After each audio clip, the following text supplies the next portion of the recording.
Hello, beautiful people, gorgeous people. This is take 3. And it's only take 3 because this little turd keeps knocking my camera over and then distracting me from what I want to tell you. So, I'm excited. We're excited. We want to talk about this last year and tools that have helped me on my spiritual journey. Things that have helped me this last year. Things that I have done in my life that are changing my life every single day. Yes. So, let's get into it. I have at the very end of this, I want to give you something that I discovered today, and it's something that I'm going to start doing in my personal journey that I'm so excited about. The universe brought it to my attention today. I've been looking for this gem, and so I want to share it with you guys, and I think it'll be so helpful for everyone. Anyway, so let's start at the beginning. Some tools that have really helped me this year. Number one, meditation. Okay. Every time that I meditate, it is so helpful. Okay. It helps you observe your thoughts. It helps you pay attention to, as an empath, you are going to feel things from other people.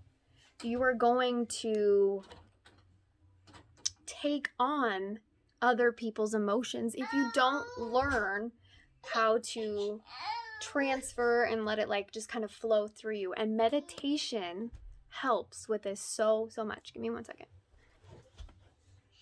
Come on, you can go out there. So I always talk about meditation, but it has been, if you could do one thing every single day, meditation. I would definitely, yeah. And honestly, for me, when I first started with meditation, I started with guided meditations on YouTube, and I still do them sometimes. They work amazing. There's so many good ones. It's so easy to find meditations for free. So yeah, meditation. I'm gonna number two on my journey. I should have wrote this down, but they're in my head. Number 2 for me this past year has been, I would say, observing my thoughts then, because meditation is right around there, and that is something I've learned recently.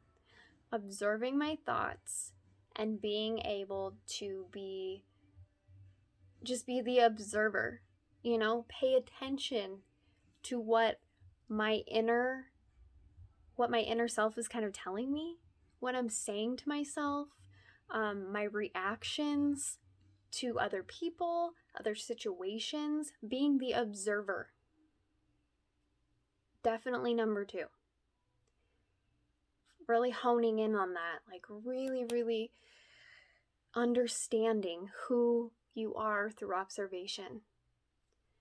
And then almost even in that, I would say, then connecting those dots to where those thoughts came from, where those reactions came from. I would say that's definitely all in number 2. Being the observer, figuring out where these pieces of your life came from, where these things that you're struggling with, where these are coming from. Okay?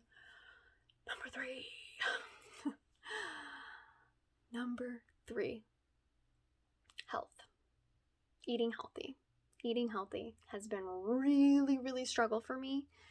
But when I do it, when I'm just on point with eating healthy, which I have been so good for months, and I'm so freaking proud of myself, I have had in the past a major sugar addiction. And for me, I have found that some of it is a lack, most of it's a lack of vegetables. My body needs them. Needs them.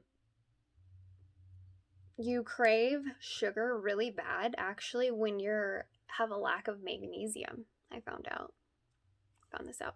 And it happens a lot around the time that I am on my period. So I would imagine that it has something to do with that. I haven't really looked into that as much as I should, but I bet you it has something to do with a vitamin, that maybe when you're losing blood, I'm sure you want to hear about this, that you are losing vitamins of some sort. So it makes sense. I should know that, but I have not looked into that very much. Looks like there's a hole in my eyebrow. Okay, distraction. Okay. So number 3, food. Like I said, sugar, bread. I found that the more you crave sugar, like I said, the vitamins, but also if you're craving sugar, you're craving fruit. Okay, that makes sense. There's sugar, natural sugars in fruit. If you're craving bread really, really bad, you probably need some veggies because there's carbs in veggies. As soon as I read that one day, I was like, that freaking makes so much sense. How did I not realize that? It's like I would shame myself for having these cravings, and it's like, no, your body is meant to tell you what you need. So your body's telling you what you need, but you're grabbing something else, and then it continues to ask for it, and you still you're still grabbing that sugar or the bread or whatever.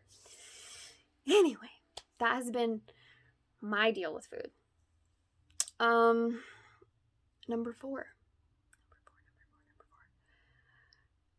Being active. That's something I'm still working on. For me, I really love to do yoga. Yoga is so much fun to me. But I know a lot of people, like I have a good friend, Shailene, that she likes to run. So, having some form of exercise and movement. Moving when you're feeling low. That I struggle with that sometimes. Like, you just want to sit in your couch and just veg out, sit on your phone all day and see what everyone else is doing. And,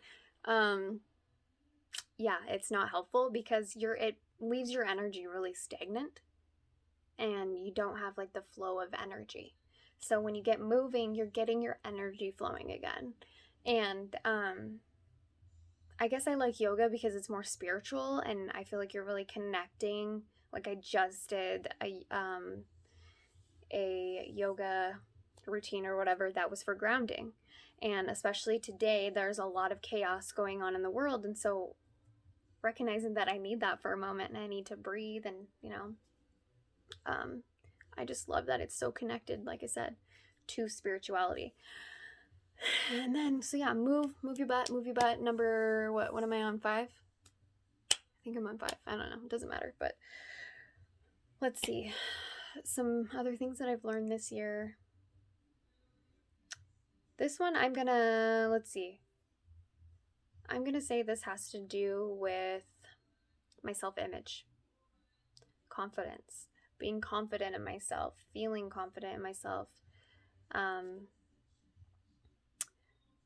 Really building in that security in myself.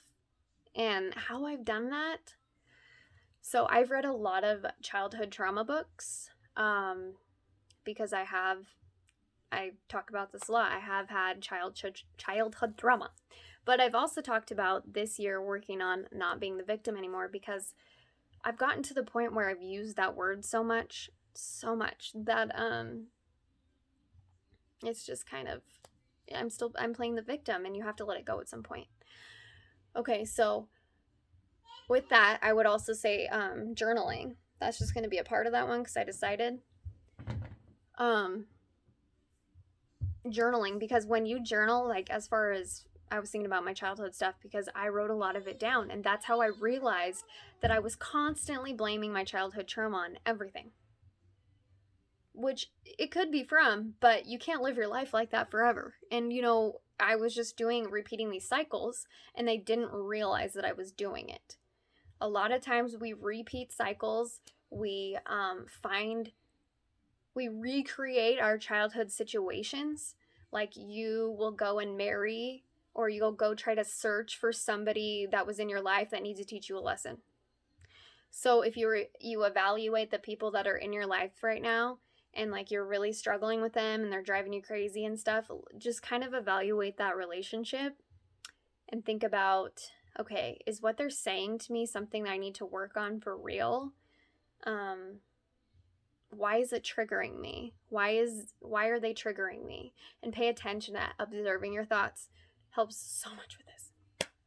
But yeah, so journaling and that was a combination of things, wasn't it? Being confident, journaling, it's all, just being secure in yourself. but how I did that, how did I become more confident? Honestly, just not like caring so much about what other people think about me. Doing these videos. Honestly, these videos have helped me just not care. And it's kind of like my video diary. I just expose it all. And I don't care because I feel like there's so many people on YouTube that have helped me personally that I feel like I want to give back to other people who might be struggling, Let's see, what else? Okay, so I'm gonna stop there just because I don't want to sit and ramble too long, and I know that you guys don't want to sit here forever. So I'm just gonna tell you the epiphany that I had today, but those are just some gems that I've used this year to heal. Read some books on whatever. I don't know, that helps me. Reading helps me a ton. I love reading. And yeah, meditation, yoga, eating healthy, get moving. Oh yeah, before I get into the other thing, find a passion. Find something that you're really passionate about. That's when I have a passion. I'll admit this is a struggle for me. This is a struggle bus for me. I have kids, so I am so busy. So making any kind of time for that can be hard. But it's not impossible. And it's not hard because waking up earlier is getting easier every day. That's what I'm telling myself. That's one of my affirmations in the morning.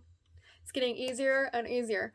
I, in the past, was not a morning person. I am now a morning person. If you believe it and you start to wire those things in, it helps. Oh yeah, affirmations. Affirmations! Gratitude. Guess what? I lost my train of thought. What was I saying? I'm such a space cadet. I'm so sorry.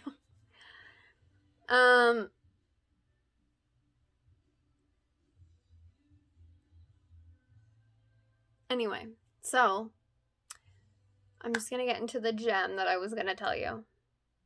So, I need to really organize these videos better. You can push the like button for that. So the gem that I was thinking about today, I was watching this video, and it was talking about how people want to change their lives. They want to change their lives so bad, and they go through all these things consciously where you're like, okay, I'm going to read a book. That's like what I'm talking about right now. Like, I'm going to do some meditation. I'm going to find my passion.